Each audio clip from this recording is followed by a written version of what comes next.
Buenas tardes, hoy es 20 de abril del 2020 y estamos transmitiendo en Simposio, esta plataforma cultural que nos permite llegar hasta ustedes en estas condiciones de la epidemia que no nos permite pues reunirnos en un aula universitaria, tampoco en algún otro sitio. Y bueno, aprovechando entonces la gran facilidad que nos otorgan los actuales medios de comunicación y la plataforma de Simposio, presentamos un tema más en torno a una cristología bíblica. Pueden ustedes revisar en Simposio, tanto aquí en YouTube como en Facebook, los diferentes temas que hemos estado tratando en torno a una cristología bíblica. Y en esta ocasión vamos a tratar de hacer una distinción importante, que teológicamente es importante, entre los conceptos de milagro, que se maneja en los evangelios sinópticos, y signo, que es el término que va a utilizar el cuarto evangelio, el evangelio según San Juan. En términos generales podríamos decir que los signos y los milagros son prácticamente lo mismo.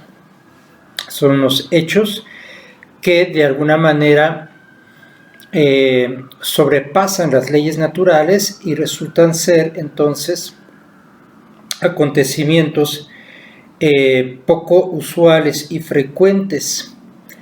Y bueno, sabemos nosotros que a lo largo de la historia sagrada, a lo largo de la Sagrada Escritura, se van manifestando estos signos o estos milagros, que ahora haremos la distinción. Bien sea obrados directamente por Dios, como por ejemplo la creación misma. Para muchos teólogos pues es el primer gran milagro, el milagro de la creación, como un ser absoluto, perfecto, eterno, que no necesita absolutamente de nada, que se identifica con el ser mismo, el ser absoluto, la eternidad, la perfección. ¿Por qué de pronto crea una creación, crea criaturas plurales, variadas, temporales, imperfectas, compuestas, defectuosas, perfectibles, hasta llegar a la creación misma del hombre, que pues resulta de alguna manera la maravilla de la creación? Dios dice de cada una de las cosas que va creando, y vio que era bueno, y vio que era bueno, y llega a la creación del hombre, y vio que era muy bueno, y sin embargo, es la criatura que le va a causar más problemas a Dios. Entonces, la creación misma ya se va entendiendo como una especie de milagro. Ya aclararé ahorita el concepto en sí. Y por otro lado, vemos personajes que van realizando también una serie de gestos, de obras, de acciones sobrenaturales, que por maravillosas quedan registradas, pero que pueden estar además significando algo. Y aquí es donde vamos entonces a empezar con la primera gran distinción. El milagro, y quien hace un milagro,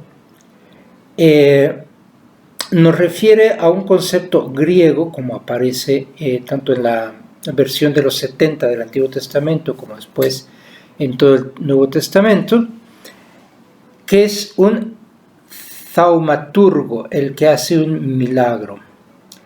Thaumas, que viene a significar tal cual algo maravilloso, algo extraordinario. Y urgos, el que lo realiza, el que hace el trabajo maravilloso. El taumaturgo es entonces el que realiza cosas maravillosas. Y en este sentido, el milagro que tiene en español su raíz latina, de algo admirable, miraculoso, es decir, que llena de maravilla, y de ahí su relación con el griego. El milagro es entonces un gesto, un acto, una realización de algo sorprendente y, decía yo, sobrenatural, y que por eso maravilla. ¿Cómo es posible que las aguas del Mar Rojo se separen, permitan el paso del pueblo de Israel, y cuando entra el pueblo egipcio, los ejércitos de Egipto, las aguas vuelvan a su lugar, cubran a los ejércitos egipcios y se salve el pueblo de Israel? Eso es algo maravilloso, insólito, nunca visto, pero que está registrado, en este caso, en el Antiguo Testamento. Ahí está el milagro. Signo. ¿Por qué hablar de signos? Pues porque el cuarto evangelio, San Juan, nos va a hablar no de milagros, sino de signos, utilizando otra raíz griega distinta, semeion.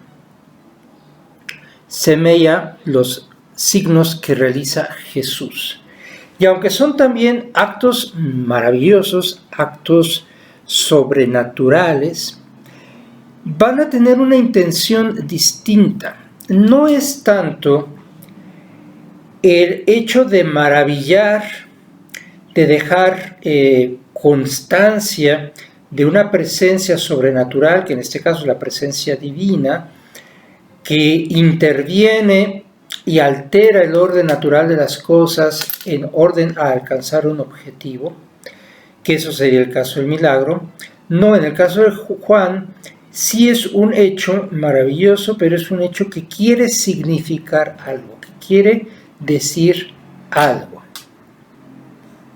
Entonces tenemos prácticamente dos eventos muy semejantes, pero con ideas distintas, con contenidos teológicos distintos.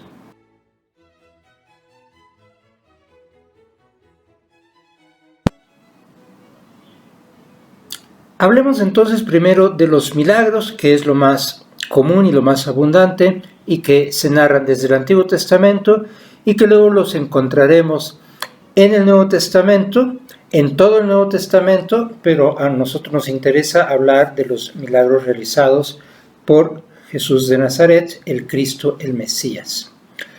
Milagros van a suceder incluso después de, el cierre de la revelación a través del Apocalipsis, y los vamos a tener a lo largo de la historia de la Iglesia, y los milagros incluso van a suceder en un ámbito ajeno a la religión cristiana, a la religión hebrea, y va a suceder pues incluso en otras religiones, en otros credos y en otras culturas, porque insistimos, es un acto sobrenatural, maravilloso, que causa asombro. Pero entonces, el concepto de milagro, decía yo, es muy abundante en la Sagrada Escritura. Podemos hablar, por ejemplo, en el Antiguo Testamento. Son, decíamos, innumerables los milagros, empezando evidentemente por la creación misma, pero aún dejando a un lado la creación, pues hay eventos que se pueden considerar como milagrosos e inexplicables por lo mismo, y la ciencia no acaba de acertar en eventos como el diluvio universal. Entonces, ¿de dónde pudo haber salido tanta agua? Es inexplicable desde la ciencia, pero bueno, lo manifiesta la Escritura. El hecho en sí de que pudieran salvarse estas 8 personas con las especies de animales, es milagroso que puedan convivir tantas especies animales en un espacio relativamente reducido como es el arca de Noé, y de acuerdo a las descripciones, pues aunque tenía niveles, pisos, pero Vamos, esto no tiene explicación. Entonces eso también es milagroso. Pero hablemos de eventos más concretos. Por ejemplo, en el caso de Abraham, cuando estaba a punto de sacrificar a su hijo Isaac, que de pronto un ángel le detenga la mano y aparezca un animal atorado por los cuernos para suplirlo en el sacrificio. Milagro. Milagro de que a esa edad que tenían Abraham y Sara puedan llegar a concebir un hijo. Milagro. Saliendo del ámbito del Génesis, por ejemplo en el Éxodo, el milagro de la vara de Aarón, que es una vara que florece, todo lo que tenemos en el relato del Éxodo sobre las plagas, las aguas convertidas en sangre, la serpiente, la vara que se traga a las serpientes, convertida primero en serpiente, luego tragándose a las serpientes de los egipcios, las ranas, los mosquitos, la plaga de tábanos, de langostas, las úlceras, el granizo, la invasión de las langostas, las tinieblas que cubren todo Egipto, pero que en cambio en las comunidades hebreas seguía habiendo luz y claridad, el granizo que destruye todas las plantaciones, la muerte de los primogénitos, que es prácticamente el evento culmen para que permita finalmente el faraón la salida de Israel del pueblo de Egipto, esta muerte de los primogénitos, tanto de animales como de hombres, y el hecho de que la marca de la sangre en el dintel de las puertas de los judíos preservara la vida de los primogénitos de Israel. Todos estos relatos entonces de la preparación del Éxodo pues se consideran pues milagrosas. Comentaba yo hace un momento el milagro de las aguas del Mar Rojo que se dividen, el milagro del maná, este alimento bajado del cielo y que va a acompañar durante todo su caminar al pueblo de Israel, y que va a tener además la virtualidad de poder saber a lo que cada quien deseara, y de que alcanzara siempre, ni sobrara ni faltara. El milagro del agua que brota de la roca, esta roca misteriosa que después también ya los apóstoles lo van a estar recordando y dirán que es una figura de Cristo, ¿no?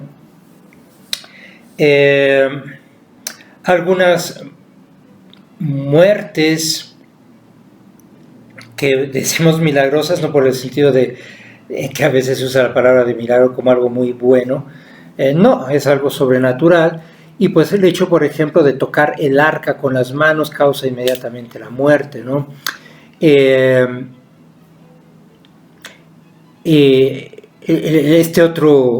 Esta otra figura cristológica que es la serpiente de bronce, el hecho de que sean primero atacados por serpientes y mueran, y basta ver aquella serpiente de bronce levantada en una vara, en un asta, por Moisés para quedar a salvo, ¿no?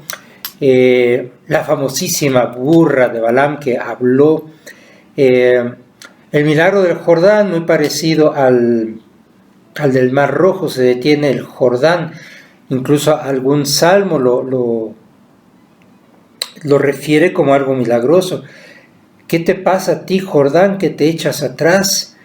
¿Cómo es posible que se detengan las aguas del Jordán para que entre, para que pase el pueblo guiado ya por Josué, ya no por Moisés? Ya en los libros de los profetas, bueno, todos los profetas van a estar realizando milagros, resurrecciones de muertos, visiones de ejércitos angélicos que están protegiendo el campamento, hacer retroceder el sol, como muestra para garantizar la intervención divina, fuego que cae del cielo, esta escena tan llena de diferentes tintes cuando el profeta Elías, que ya es el único que queda entre todos los profetas de Baal, se burla de ellos, y porque pues no pasa nada cuando tienen que ofrecer su sacrificio, y finalmente cuando el profeta de Dios clama la asistencia de Dios, cae fuego del cielo, consume, prende el fuego de la leña, consume la ofrenda y hasta se seca el agua. Pues diríamos hoy tres tanques de agua que se vaciaron ahí. Y podríamos seguir con todos estos grandes profetas, dejar ciegos a los soldados sirios, la mano aquella que escribe sobre la pared, la sola mano que aterroriza al rey y que tiene que llamar a Daniel. Daniel mismo en medio de los leones, que no es devorado. Los tres jóvenes que son arrojados al horno ardiente y no son consumidos por el fuego. La misma zarza ardiente que narra Moisés, en la que se le aparece por primera vez Dios. En fin, innumerables milagros que podemos nosotros encontrar, constatar en el Antiguo Testamento, y que entonces nos hablan de eventos extraordinarios en los que Dios está interviniendo. Esto parece entonces que no hace falta entrar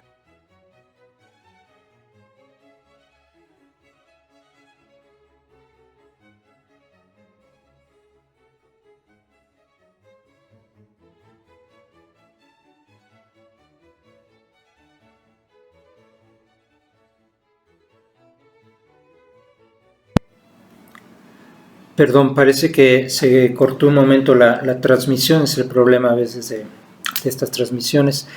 Decía yo que en este momento no nos hace falta entrar en detalles sobre todos los milagros que aparecen en el Antiguo Testamento. Vamos al Nuevo Testamento y no voy a tampoco ocuparme de esta segunda parte, que es ya de los Hechos de los Apóstoles en adelante, las cartas apostólicas y demás. Ahí también tenemos una gran cantidad de milagros, pero nos interesan los milagros realizados por Cristo para poder comparar después con el concepto de signo que nos da el Evangelio según San Juan.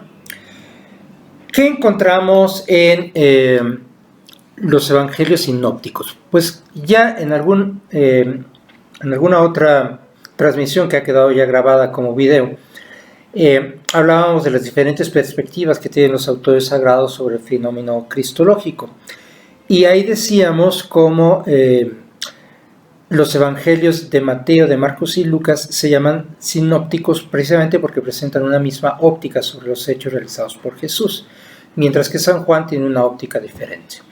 Pues bien, los sinópticos también van a coincidir muchísimo en la cuestión de los milagros. Hay algunos que aparecen en los tres sinópticos. Y antes de empezar a hacer un poquito el cuadro comparativo y darles algunas pistas, hay que decir que el número de milagros o la cantidad de milagros evidentemente va a variar entre uno de los evangelistas y otro, en tanto, y esto lo adelanto, en tanto que en San Juan hay toda una intencionalidad muy clara al referirnos cierta cantidad precisa de signos. Están muy bien contados y muy bien ordenados. Pero vamos entonces con los sinópticos. Decíamos, hay milagros, que están referidos por los tres sinópticos, San Mateo, San Marcos y San Lucas. Por ejemplo, la curación de algún leproso. Lo encontramos en Mateo 8, en Marcos 1 y en Lucas 5. Cuando Jesús calma la tempestad, también en Mateo 8, en Marcos 4 y en Lucas 8.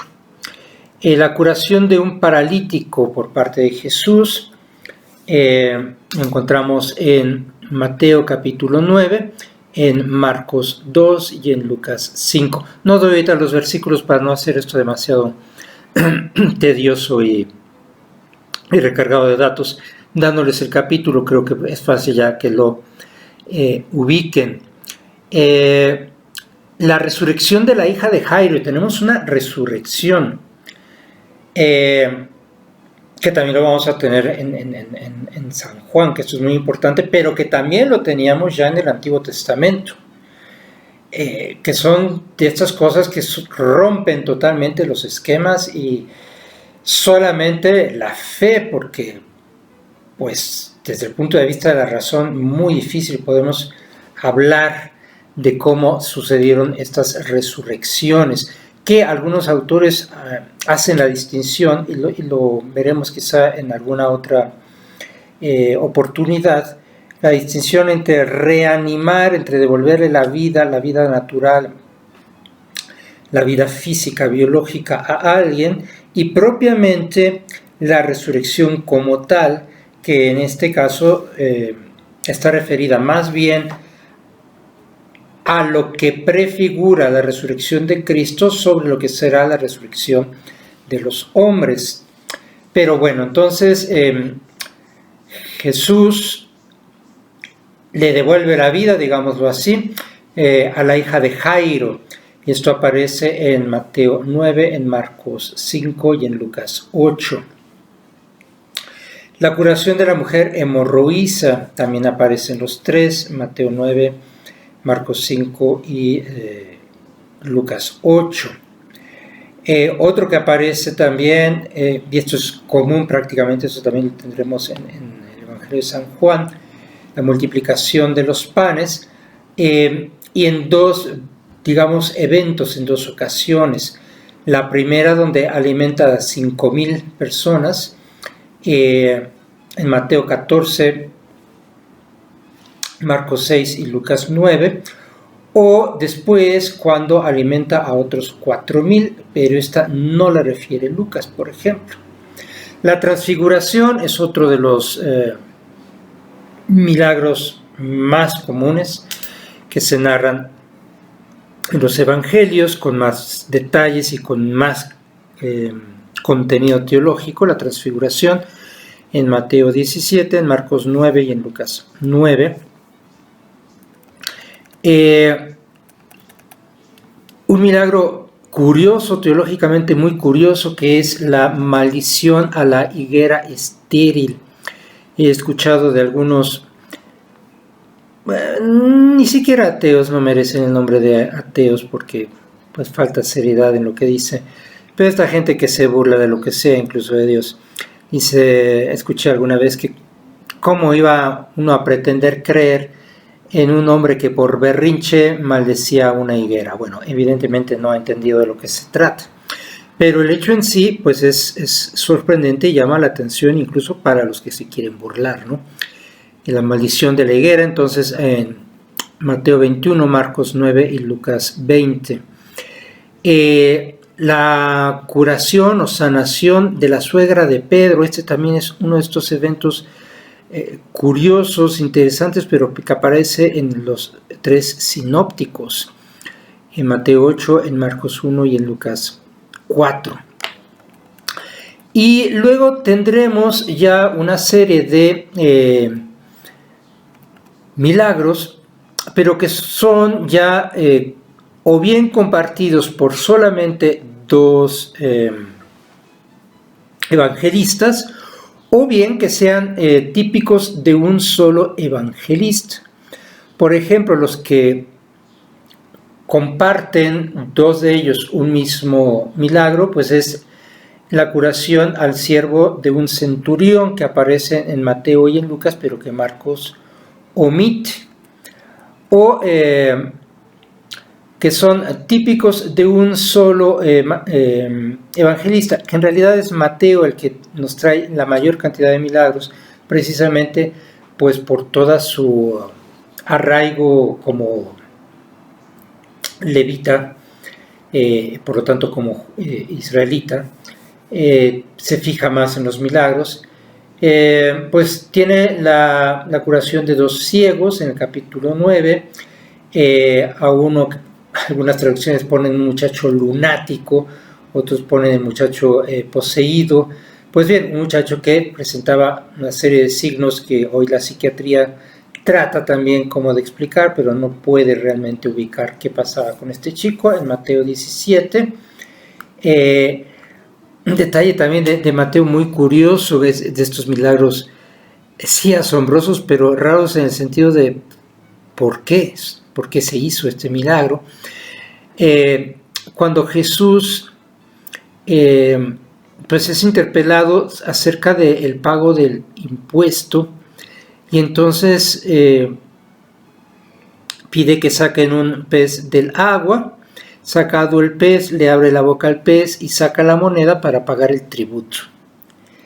Evidentemente hay contenidos teológicos ahí, pero bueno, son de estos milagros un tanto extraordinarios.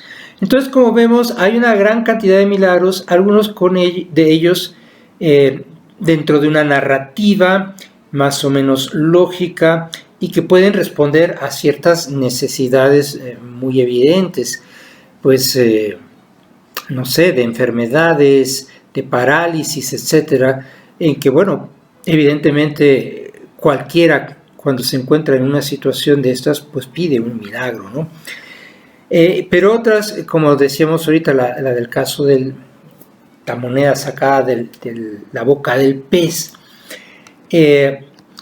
pues que sí nos llevan a buscar explicaciones teológicas más profundas.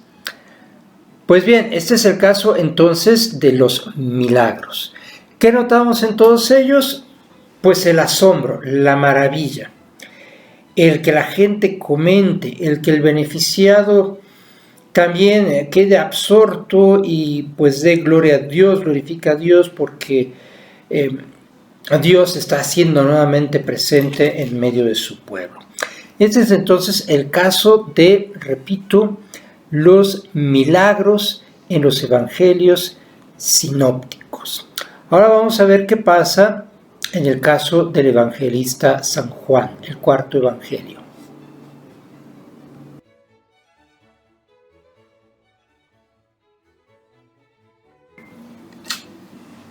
El evangelio según San Juan, el cuarto evangelio, es un texto, ya lo hemos dicho, que se cuece aparte. Es una cristología que tiene un punto de vista también distinto, es lo que llamamos una cristología descendente, una cristología de arriba, porque inicia y se centrará siempre en esta idea de la divinidad de nuestro Señor Jesucristo, identificado con la idea del verbo, el logos, que es Dios, que se encarna, que viene a los suyos, y después de hacer, digamos, un paso de roce sobre la tierra hasta sufrir evidentemente la pasión, va a volver nuevamente a ser glorificado. Ya en el discurso de la última cena, San Juan pone en labios de Jesús, o a San Juan le quedó claramente, él estuvo presente, le quedó claramente en su memoria el discurso de Jesús en la última cena: Padre, glorifícame con la gloria que yo tenía desde antes. Es decir, dejando claro que este Jesús que está preparándose para la muerte tiene conciencia clara de sí mismo, de que él ya estaba en el seno del Padre. Esta visión entonces exige del Evangelio de San Juan, del cuarto Evangelio, una serie de señales, una serie de signos que manifiesten precisamente que este Jesús Galileo, que se ha ganado la enemistad de los judíos, es ante todo Dios, verdadero Dios, Hijo de Dios, Verbo de Dios. Y entonces tiene que haber señales. No van a ser el mismo valor que tiene el milagro.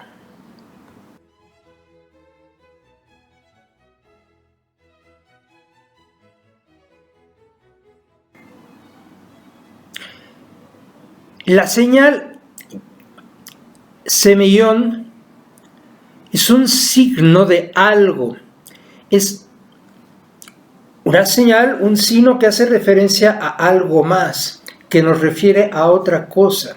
Por lo tanto, hay que buscar un significado.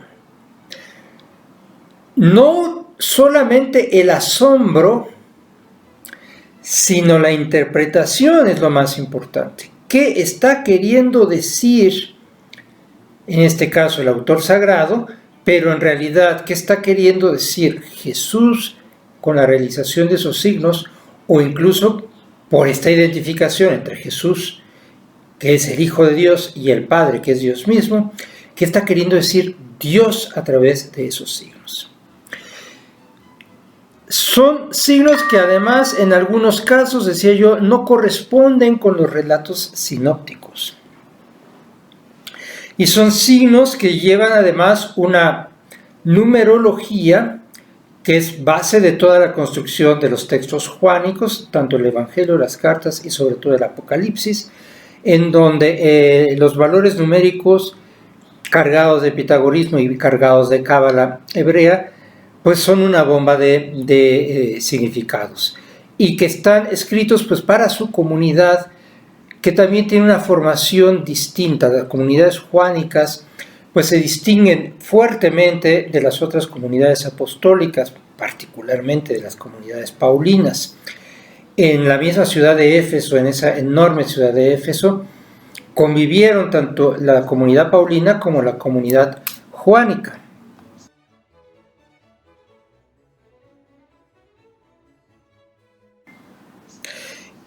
No olvidemos que Éfeso es cuna de la filosofía griega, y pues no vamos a entrar ahora en esos detalles, pero es indudable que el evangelista San Juan, el autor del cuarto evangelio y posiblemente también del Apocalipsis, nosotros decimos que sí, el mismo autor, pues conoce, además de toda la filosofía griega, muy concretamente a Heráclito de Éfeso. Pues bien, tenemos 9 signos, 9 milagros, pero que además de ser milagros por asombroso, son señales de algo más. Son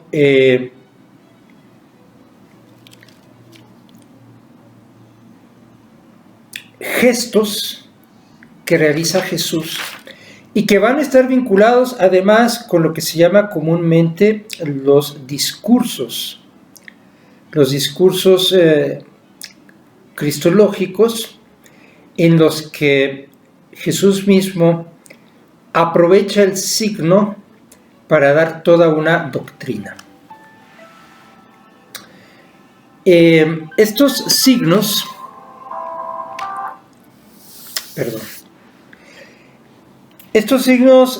se van desarrollando, son 9, pero primero se desarrollan 7, primer valor importante. Tanto el 9 como el 7 tienen valores numéricos muy importantes, que ahorita no entro en la cuestión de lo numerológico. Estamos hablando sencillamente de la distinción entre signo y milagro. Y el primero de ellos es además muy interesante, y particularmente la Iglesia Católica y también la Iglesia Ortodoxa pues han visto un signo mucho más allá de lo cristológico, de lo mariológico, que es la conversión del agua en vino en las bodas de Caná de Galilea. Decía yo, para quien no recuerde esto, está en el capítulo 2, con esto inicia el capítulo 2 del Evangelio de San Juan. María es invitada a unas bodas en Caná de Galilea, y dice claramente el texto, a la cual le acompañó Jesús, es decir, la invitada es María, y como posiblemente por el relato mismo podemos suponer que San José pues ya habría fallecido si no la hubiera acompañado San José, pues la acompaña quien ahora hace las veces del hombre de la casa, que es Jesús. Y Jesús a su vez pues invita a sus discípulos, que en ese momento todavía es un grupo pequeño, apenas está generándose la comunidad. Y este primer signo, dice claramente el Evangelio de San Juan, se obra a instancias de la Santísima Virgen. Es María quien de alguna manera lo empuja, lo obliga a realizar este primer signo. Jesús le dice claramente, pero si no ha llegado mi hora, ¿y a nosotros qué nos va o qué nos viene que se les haya terminado el vino? Y María pues lo compromete porque pues les dice a los servidores de ese banquete, haced lo que él os diga. Ándale, mijito, pues ponte a trabajar. Entonces, un signo que puede ser mariológico, pero evidentemente es el signo de la primera manifestación de Jesús como verdadero Dios, que tiene la capacidad de obrar sobre la naturaleza.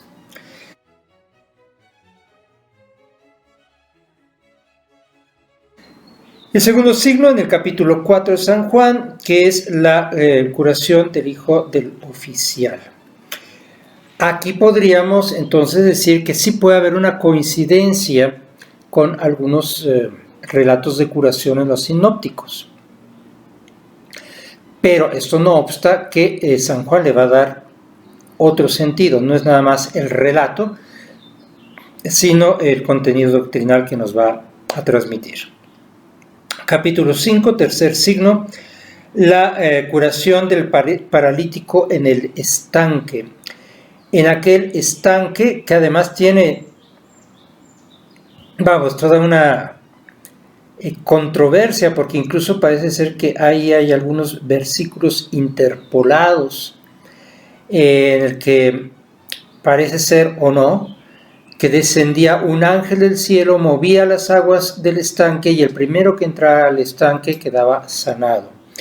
Y aquel pobre hombre llevaba ya 38 años sin poder llegar hasta el estanque y por fin se aparece este hombre, Jesús, que lo va a sanar. De nuevo, hay toda una serie de significados, de señales. El espíritu que sobrevuela las aguas, los 5 pórticos, en donde está el estanque, los 5 pórticos, que va a estar relacionado evidentemente con el Pentateuco, el número 38, más la presencia de Jesús como hombre, por lo tanto el número 2, que van a completar 40, se ha completado el tiempo para que este hombre recupere la movilidad, y la consecuencia que va a tener su curación, tiene que cargar con su camilla, es decir, te vamos a hacer el milagro, es decir, vamos a obrar algo portentoso, pero no es para que vengan los aplausos y no, tienes que cargar con las consecuencias, y en este caso la consecuencia está representada por la camilla. El tercer milagro, capítulo 5, curación del paralítico en el estanque. Cuarto signo en San Juan, en el capítulo 6, la multiplicación de los panes. Decíamos, esta multiplicación de los panes la encontramos también en los sinópticos, pero el significado es otra cosa. Acá lo significado va a ser nada menos que la Eucaristía. Por eso San Juan no tiene un relato de institución de la Eucaristía. San Juan le dedica varios capítulos a la última cena, pero sin entrar en la institución de la Eucaristía. Entonces, diciendo, pues, ¿qué se le olvidó a Juan? Lo más importante, no se le olvidó, está ya significado en la multiplicación de los panes, que dará motivo al discurso del pan de vida. Y después tenemos como quinto signo la escena maravillosa de Jesús caminando sobre las aguas.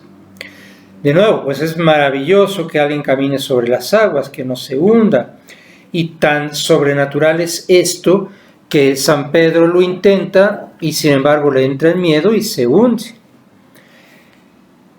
Pero ¿qué está queriendo decir esto? ¿Es un acto de magia para que le aplaudan a Jesús? No, pues si esto fue allí en la soledad de la mitad del mar de Galilea, en donde los únicos testigos pues, son los mismos pescadores. No fue para hacer un acto de magia, un acto circense.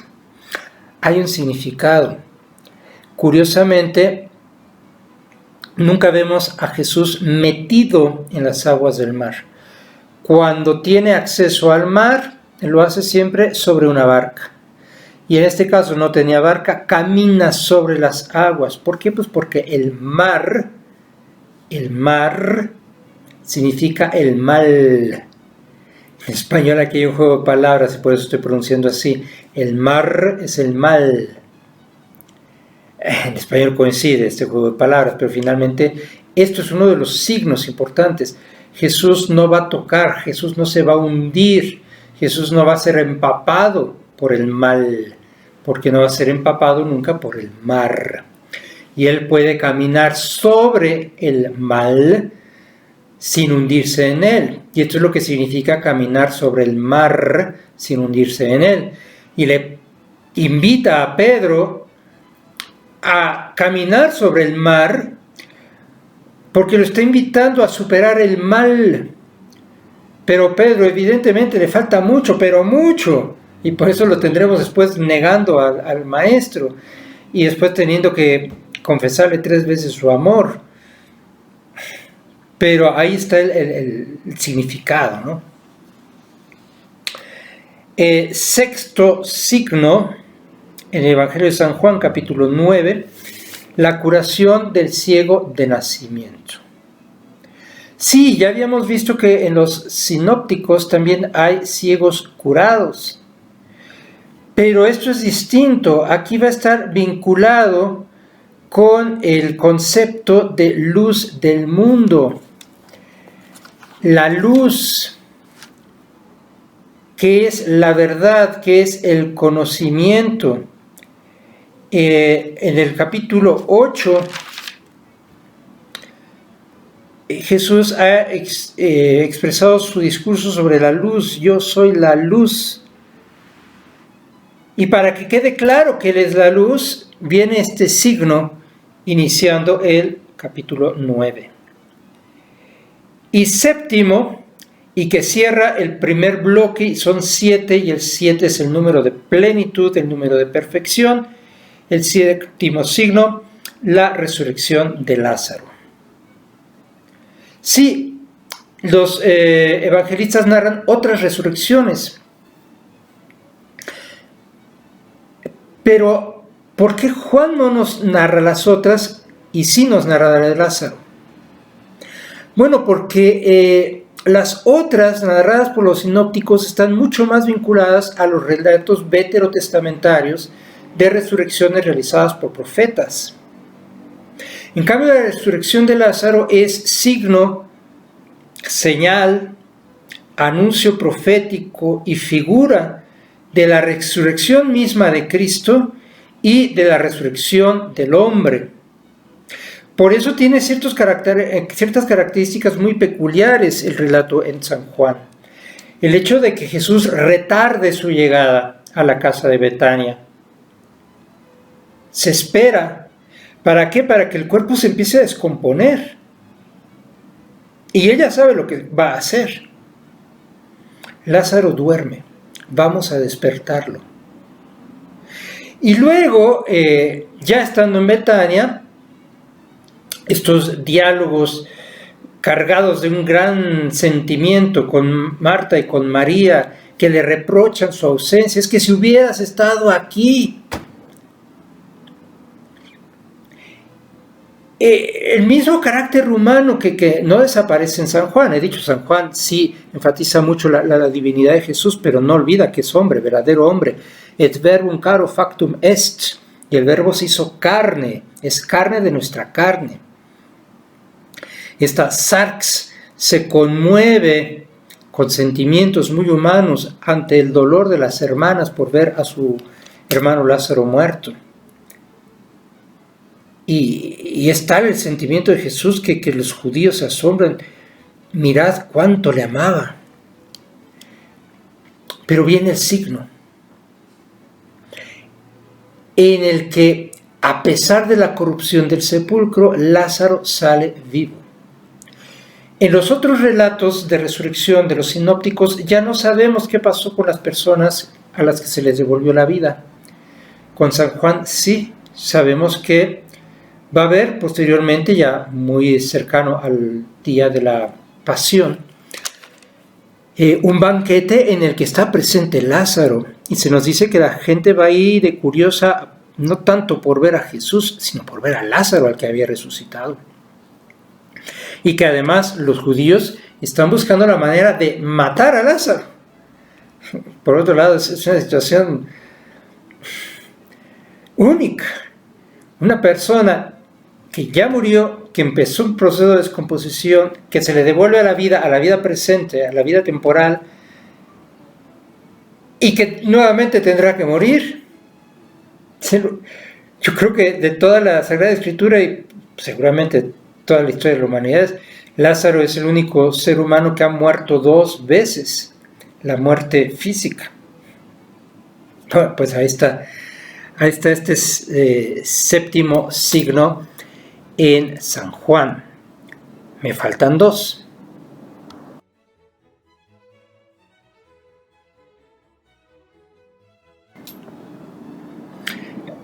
Los milagros pues nos asombran, pero los signos nos enseñan algo. Y quedan 2. 2 que es el número que representa al hombre, varón y mujer los creó, 2. Y que representa la letra Bet, la letra de la casa. La casa del hombre es este mundo. Y entonces se interrumpe el relato de los signos para intercalar pues el relato fortísimo de la pasión de Cristo, que en el caso de Juan es un relato único. Tendremos en otra sesión que hablar muy concretamente de la cruz, de la crucifixión y de todo lo que significa esto, tanto en los sinópticos como en San Juan. Y una vez ya relatado todo el misterio de redención, pasión, muerte y resurrección, San Juan tendrá que cerrar su evangelio, pues hablándonos de la verdadera casa que le corresponde al hombre y que está cargada de signos también. En San Juan vamos a encontrar como octavo signo el número 8. Es un número que significa nuevo inicio, renovación, cuando se establece algo nuevo. Por eso la semana tiene 7 días. Y el octavo día, pues es el primero de la siguiente semana. Por eso él también hará énfasis en que la resurrección sucede al octavo día. Bueno, no quiero meterme en más detalles. Entonces, el octavo signo sucede el octavo día y consiste en la novedad de una nueva vida, de una existencia nueva en Jesús. El octavo signo es la resurrección misma de Cristo. Ese es el gran milagro. El primer gran milagro fue la creación del mundo. El nuevo milagro es la creación del hombre resucitado. Este Cristo resucitado permanecerá en su cuerpo glorioso y visitará a sus apóstoles que se encuentran encerrados en una casa, Bet 2, a puertas cerradas. Se les aparecerá 2 veces, el domingo de la resurrección y a los 8 días, es decir, el siguiente domingo. Ayer lo celebrábamos. Para quienes asisten a misa, que ojalá sean todos, pues saben que está el domingo de Pascua, luego toda la semana es tal cual la Pascua, y el siguiente domingo, el domingo después de Pascua, el primer domingo después de Pascua, que se llama Dominica in Albis, siempre, tanto en el Vetus Ordo como en el Novus Ordo, es decir, en la liturgia tradicional como en nuestra nueva liturgia que tenemos, se lee ese evangelio porque es importantísimo. A los 8 días estando reunidos, en una casa a puerta cerrada se aparece nuevamente Jesús para confirmar la fe de Santo Tomás, llamado el Dídimo, el gemelo. Y nos falta un último milagro, el 9º milagro, que es el de la pesca milagrosa, con el que se va ya concluyendo el Evangelio de San Juan. Esta pesca milagrosa, 9º signo, que es una bomba, es una verdadera bomba de significados, todos ellos muy vinculados además con una numerología. Es tremendo, repito, es demasiado como para que ahorita nos detuviéramos a hablar sobre este signo, pero simplemente es el cierre. El 9, que es 3×3, es la bondad, la perfección, es el máximo bien que Dios manifiesta a los hombres. Por eso tenemos 9 coros angélicos, 3×3. Pues bien, entonces, resumiendo, sintetizando, a Jesús lo podemos conocer tanto por sus milagros como por sus signos. En sus milagros constatamos la obra, el poder, la intervención de Dios a través de Jesucristo en las necesidades humanas. Evangelios sinópticos. En los signos reconocemos la divinidad misma de Jesús, que en sus actos manifiesta el contenido mismo de su mensaje. El Evangelio de San Juan hay que leerlo en otra clave, y los signos que nos relata San Juan hay que interpretarlos en otra clave. Milagros y signos, ambos importantes, ambos necesarios para el fortalecimiento de la fe, pero con una carga teológica distinta, que requieren lecturas distintas, interpretaciones distintas, porque se escribieron, se narraron para nosotros con distinta intención y con distinta experiencia. Pues hasta aquí por hoy. No dejen ustedes de revisar precisamente estos textos. Sé que es muy abundante, pero es importante al menos hacer algunos comparativos entre los milagros y los signos, la forma de narrarlo y el contexto mismo en el que se dan. Porque aunque parece ser lo mismo, por ejemplo, decía yo, la multiplicación de los panes o devolverle la vista a un ciego, no es la misma cristología que vamos a encontrar.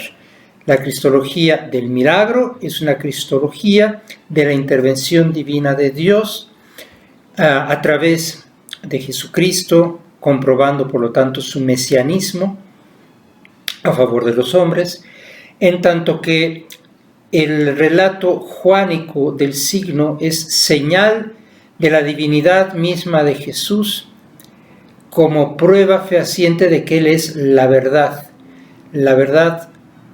única, la verdad que nos da vida, la verdad que renueva todo. Que Dios los bendiga, feliz tiempo de Pascua, y esperemos también el milagro de que termine esta epidemia, o entendamos el signo que nos está dando esta epidemia. Por ahí podría ir la tarea. Que Dios los bendiga y que viva Jesús en nuestros corazones por siempre.